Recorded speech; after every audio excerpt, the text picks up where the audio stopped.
Hello everyone, कैसे हैं आप सब लोग। पिछले वीडियो में हमने पढ़ा था सेल डिवीज़न, सेल साइकिल और सेल साइकिल में होने वाले फेसेस के बारे में। तो इस वीडियो में हम लोग सेल साइकिल में होने वाले फेसेस का डिटेल एक्सप्लेनेशन पढ़ेंगे और उसके अंदर क्या क्या इंटरवल्स होते हैं उसके बारे में पढ़ेंगे।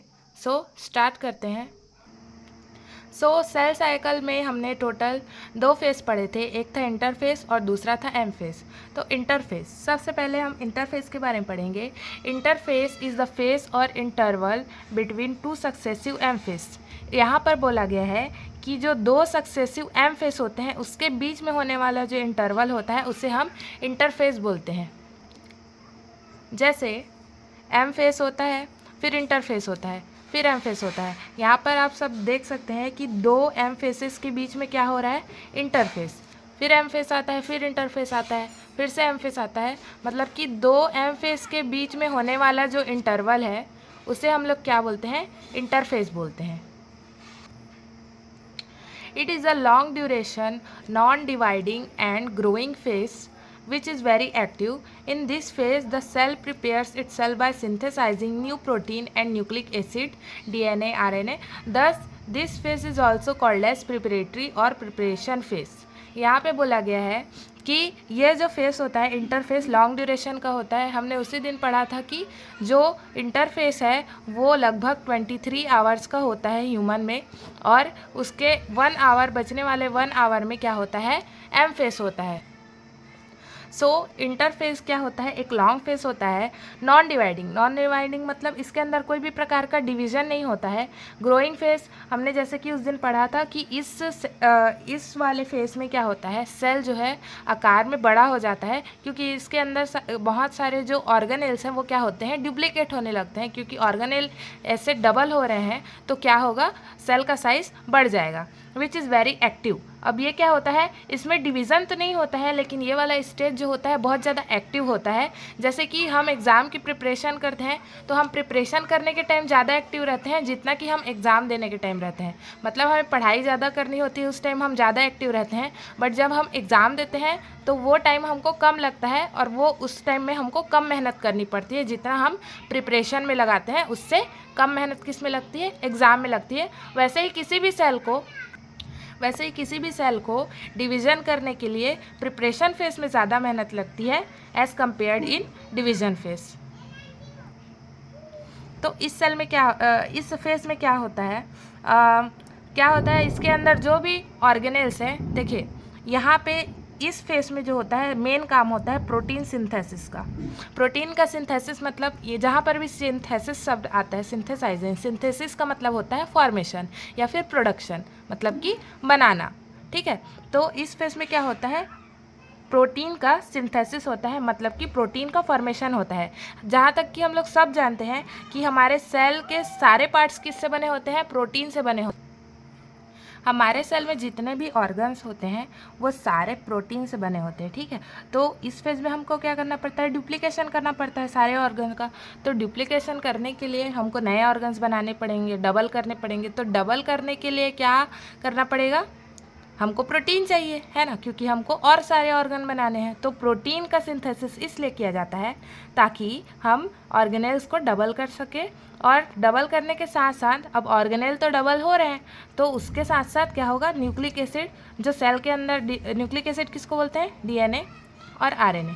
सेल के अंदर जो डीएनए और आरएनए है वो भी डबल होंगे। ठीक है, इसलिए इस फेस को क्या बोला जाता है, प्रिपरेशन फेस, क्योंकि इसमें क्या होता है, जितने भी सेल डिवीज़न के लिए जो जो मटेरियल चाहिए उनका प्रिपरेशन किया जाता है।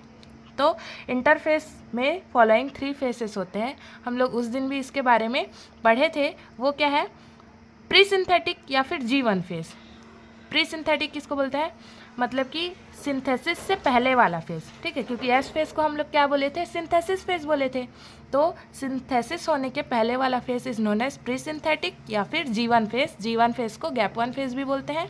और उसके बाद है एस फेज, जिसको कि हम लोग सिंथेटिक फेज के नाम से भी जानते हैं।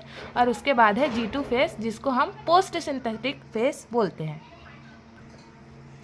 यहाँ पर मैंने इंटरफेस का एक पाई चार्ट डायग्राम बना रखा है, इससे आप लोग को अच्छे से समझ में आ जाएगा कि इंटरफेस के अंदर कौन सा जो फेस है वो कितने ड्यूरेशन का होता है। यहाँ पे देखिए G1 का जो फेस है वो सबसे ज़्यादा लॉन्गेस्ट है, ठीक है। तो जो इंटरफेस के अंदर 3 फेस होते हैं उसमें G1 वाला फेस सबसे ज़्यादा लॉन्गेस्ट होता है। तो G1 is the longest face और इसमें क्या होता है, प्रोटीन का सिंथेसिस होता है।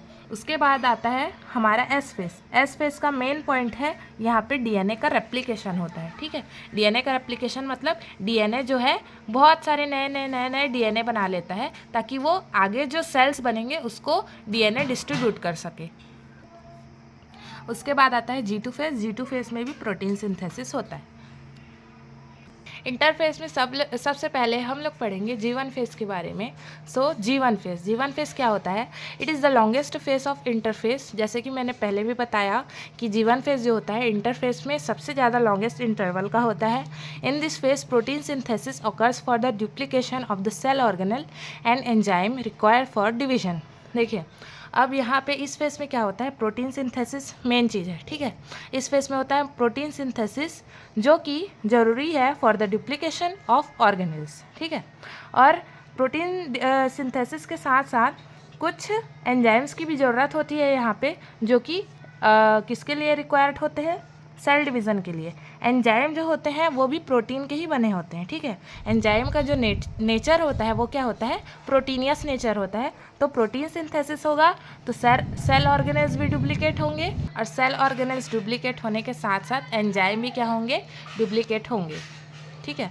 तो for the synthesis of protein synthesis and various activities of growing cell RNA is needed which is also synthesized। अब देखिए यहाँ पे क्या है, प्रोटीन सिंथेसिस के लिए आगे आप लोग पढ़ेंगे 12th के सिलेबस में है। प्रोटीन सिंथेसिस के लिए मेन रिक्वायरमेंट किसकी होती है, हमारे बॉडी में आरएनए चाहिए होता है। जब हमारे बॉडी में आरएनए होता है तभी प्रोटीन फॉर्मेशन होता है, ठीक है। तो प्रोटीन फॉर्मेशन से पहले हमको आरएनए सिंथेसाइज करना पड़ता है। आरएनए के बनने के बाद प्रोटीन सिंथेसिस होता है। और प्रोटीन जो है किसके लिए रिक्वायर्ड होता है, for the synthesis of organelles, ठीक है, सेल ऑर्गेनेल्स बनाने के लिए। और ग्रोइंग सेल के वेरियस एक्टिविटी को बढ़ाने के लिए वो क्या करता है, प्रोटीन का सिंथेसिस करता है। Due to synthesis of protein and RNA the size of cell increases. अब ये वाले पार्ट में क्या होता है, सेल का साइज़ बढ़ता चला जाता है। क्यों बढ़ रहा है, क्योंकि उसके अंदर क्या हो रहा है, प्रोटीन का सिंथेसिस हो रहा है। प्रोटीन के सिंथेसिस के होने के साथ साथ आरएनए का भी सिंथेसिस हो रहा है, सेल ऑर्गेनेल्स बन रहे हैं। तो क्या हो रहा है, साइज हो रहा है सेल का बड़ा, ठीक है। Because every cell organelle of cell and parts of the cell is made up of protein, that's why cell require abundance of protein. ये मैं बता चुकी हूँ कि क्योंकि प्रोटीन रिक्वायर्ड होता है सेल ऑर्गेनल्स के फॉर्मेशन के लिए, तो हमारे सेल के अंदर प्रोटीन का बहुत सारा मात्रा चाहिए होता है for the production of cell organelles. Every part of cell organelles are formed except mitochondria, chloroplast and centriole. अब याद रखिएगा ये चीज़ कि इस फेस में सेल ऑर्गेनल्स सारे सेल के सारे ऑर्गेनल्स बन जाते हैं except the mitochondria, chloroplast and centriole, ठीक है। तो माइटोकॉन्ड्रिया और क्लोरोप्लास्ट जो है वो G2 फेस में बनेंगे और सेंट्रियोल हमारा S फेस में बनेगा। माइटोकॉन्ड्रिया, क्लोरोप्लास्ट अगर प्लांट सेल है तो क्लोरोप्लास्ट बनेगा, कौन से फेस में बनेगा, S फेस में बनेगा। और सेंट्रियोल जो है क्लोरोप्लास्ट जो है G2 फेस में बनेगा और सेंट्रियोल जो है S फेस में बनेगा, ठीक है। Different cells have different length of G1 face. If the cell has long life cycle, the G1 phase is also long. Thus G1 phase varies from cell to cell. यहाँ पे बोला गया है कि हर सेल के लिए G1 फेस जो है अलग अलग टाइम का होता है। जैसे कि मान के चले किसी सेल का लाइफ साइकिल 1500 दिन का है, तो उसमें 1300 दिन का जो होगा वो क्या होगा, G1 फेस ही होगा, ठीक है। ऐसा बोला गया है कि मतलब कि हर सेल के लिए G1 फेस वेराई करता है, मतलब हर सेल के लिए अलग अलग टाइम ड्यूरेशन होता है G1 फेस का। जितना बड़ा सेल की साइकिल उतना बड़ा क्या होगा, G1 फेस भी होगा। तो G1 फेस में कुछ नहीं होता, ये सेल है, मान के चलिए ये सेल है, वो क्या होगा, G1 फेस से जब गुजरेगा उसके अंदर बहुत सारा प्रोटीन बनेगा, सेल ऑर्गेनल्स डबल होंगे, जो भी कंटेंट है सेल के अंदर वो क्या हो जाएगा, बढ़ना चालू हो जाएगा। तो सेल का जो साइज़ है वो भी क्या हो जाएगा, बड़ा हो जाएगा, ठीक है। एस फेस का मेन पॉइंट आप लोग याद रखिएगा कि एस फेस में क्या बनता है, सेंट्रियोल बनता है, और सेंट्रियोल बनने के साथ साथ मेन कैरेक्टरिस्टिक है इस फेस का डीएनए का replication. This phase is characterize by the replication of DNA. यहाँ पे इस फेस में क्या होता है, डीएनए का रेप्लिकेशन होता है। रेप्लिकेशन मीन्स क्या होता है, डुप्लीकेट होना, ठीक है। In this phase doubling of DNA takes place और सिंथेसिस ऑफ डीएनए ऑकर्स। यहाँ पे क्या होता है, जो भी डीएनए होता है सेल के अंदर वो क्या हो जाता है, डबल हो जाता है, ठीक है।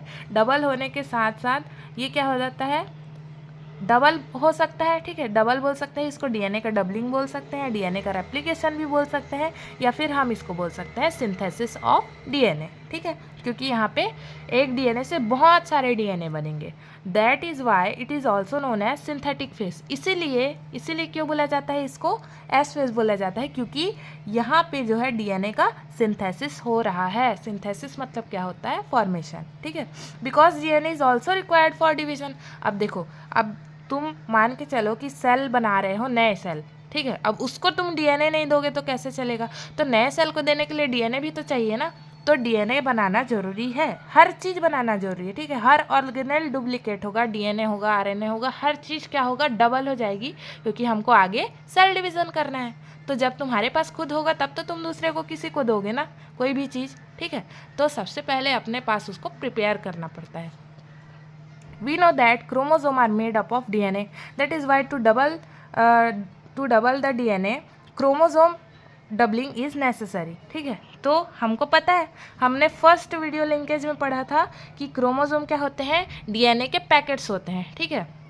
डीएनए से क्या बनता है, क्रोमैटिन नेटवर्क बनता है, क्रोमैटिन नेटवर्क से बनते हैं क्रोमोसोम। तो अगर हमको डीएनए डबल करना है तो हमको क्रोमोसोम को भी डबल करना पड़ेगा, ठीक है। The DNA content is increased, but the number of chromosome remains same because centromere is common and not divided. अब याद रखिएगा कि किसी भी सेल के अंदर में उतने ही क्रोमोसोम होते हैं जितने उस सेल के अंदर सेंट्रोमियर होते हैं। सेंट्रोमियर क्या होता है, आप क्रोमोसोम के दोनों आर्म्स को जो हिस्सा एक साथ जोड़ के रखता है, या फिर बोल सकते हो जो बीच वाला पार्ट होता है क्रोमोसोम का, उसको हम लोग बोलते हैं सेंट्रोमियर। आगे मैं बताने वाली हूँ, ठीक है। तो अगर किसी भी सेल में हमको डीएनए डबल करना है तो उसका क्रोमोसोम का कंटेंट भी क्या होगा, डबल हो जाएगा, ठीक। तो देखिए यहाँ पे मैंने डायग्राम से बता रही हूँ, ये G1 फेस है। G1 फेस में देखिए यहाँ पे क्या है, क्रोमोसोम है, ठीक है। हमारे पास एक सेल में 46 क्रोमोसोम होते हैं, याद रखिएगा, और पेयरिंग कितना होता है, 23 पेयर्स ऑफ क्रोमोसोम हर सेल में पाए जाते हैं। यहाँ पे एग्जाम्पल के लिए मैंने 2 बनाए हुए हैं, ठीक।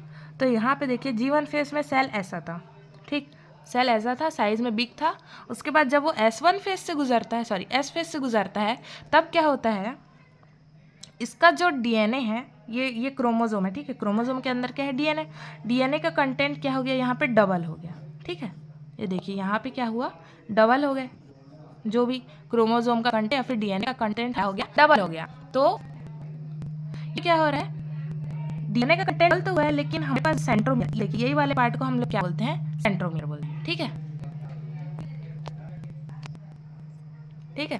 तो यहाँ पे क्या हुआ, वन फेस वाला जो है फेस से गुजरने के बाद क्या हो गया, उसके अंदर जो डीएनए कंटेंट था वो डबल हो गया due to DNA replication. Thus in this phase existing DNA molecule behave as template, मतलब कि जो पहले से मौजूद डीएनए मॉलिक्यूल होता है वो टेम्पलेट का बिहेव करता है। टेम्पलेट होता है मतलब जिस ओ डीएनए, ठीक है, ओ डीएनए का सेगमेंट जो है उसे नया डीएनए सेगमेंट बन रहा है, तो उस ओ वाले डीएनए को हम टेम्पलेट डीएनए बोलते हैं, ठीक है, ठीक है। तो एस फेस में हम लोग क्या पढ़े कि डीएनए का कंटेंट जो है जस्ट डबल हो जाता है। याद रखिएगा, number of chromosome is always equal to the number of centromere, मतलब जितने क्रोमोसोम हैं उतने सेंट्रोमियर भी होंगे, क्योंकि हर क्रोमोसोम के पास एक सेंट्रोमियर होता है। So number of chromosome is denoted by N. जो क्रोमोसोम का नंबर है उसको एन से डिनोट किया जाता है, और जो डीएनए का कंटेंट है उसको सी से डिनोट किया जाता है। तो यहाँ पे जो हमने G1 फेस में जो सेल पढ़ा था, यहाँ पे क्या थे, जो नॉर्मल क्रोमोसोम थे उसमें क्या थे, डीएनए का या फिर डीएनए कंटेंट का डबलिंग नहीं हुआ था, ठीक है। तो यहाँ पे नंबर ऑफ क्रोमोसोम कितने हैं, 2 हैं। हमको दिखाई दे रहा है कि यहाँ पे कितने हैं, 2 क्रोमोसोम हैं, और डीएनए का कंटेंट भी कितना है, 2 है। लेकिन जब इस सेल को एस फेस से गुजारा गया, या फिर जब ये सेल एस फेस से गुजरा, तो इसका डीएनए का कंटेंट क्या हो गया, जस्ट डबल हो गया। क्रोमोसोम यहाँ पे 2 ही हैं, ठीक है। Number of N is equal to 2, क्यों? क्योंकि सेंट्रोमियर भी 2 हैं। हम किसी भी क्रोमोसोम के नंबर को सेंट्रोमियर के बेसिस पर काउंट करते हैं, ठीक है। यहाँ पे सेंट्रोमियर डिवाइड नहीं हुआ है तो क्रोमोसोम में कितना है? 2 है, लेकिन जो डीएनए का कंटेंट है वो क्या है? जस्ट डबल हो गया है, मतलब कि 4 हो गया है यहाँ पे, ठीक है। C is equal to 4। So DNA content is measured by picogram, ठीक। डीएनए का जो कंटेंट है वो पिकोग्राम से मेजर किया जाता है, PG। So if DNA is 40 in G1 phase, then in S phase the DNA content C is equal to 80 picogram।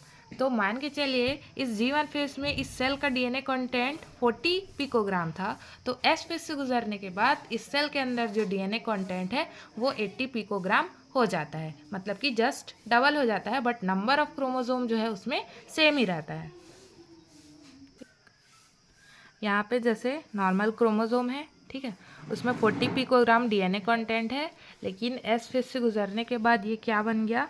यहाँ पे जो डीएनए एस फेज से गुजरने के बाद क्या हुआ? जो क्रोमोसोम का जो डीएनए कंटेंट है वो जस्ट डबल हो गया, बट उसमें सेंट्रोमियर जो था एक ही था, ठीक है। ये जो आर्म्स दिख रहे हैं आपको क्रोमोसोम में, उसको हम क्रोमेटिड बोलते हैं, और जो आर्म्स एक दूसरे के एडजेसेंट होते हैं, एक दूसरे के अगल बगल होते हैं, उसको हम लोग क्या बोलते हैं? सिस्टर क्रोमेटिड्स बोलते हैं, ठीक है। तो इसमें जो डीएनए का कंटेंट था वो जस्ट क्या हो गया? डबल हो गया, तो C is equal to 80 picogram. और एस फेज में और क्या क्या होता है?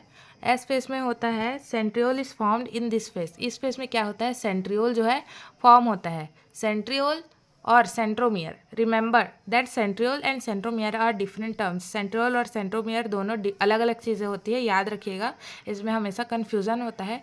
सेंट्रियोल जो होता है वो सेल डिवीज़न में हेल्प करता है, ठीक है। ये सेंट्रियोल जो है ट्यूबुलिन फाइबर से बना रहता है, जो कि क्या बनाते हैं? प्रोटीन बनाते हैं। तो सेंट्रियोल जो है सेल डिवीज़न में हेल्प करता है, और सेंट्रोमियर जो होता है वो क्रोमोसोम के इस वाले पार्ट को बोलते हैं, ठीक है।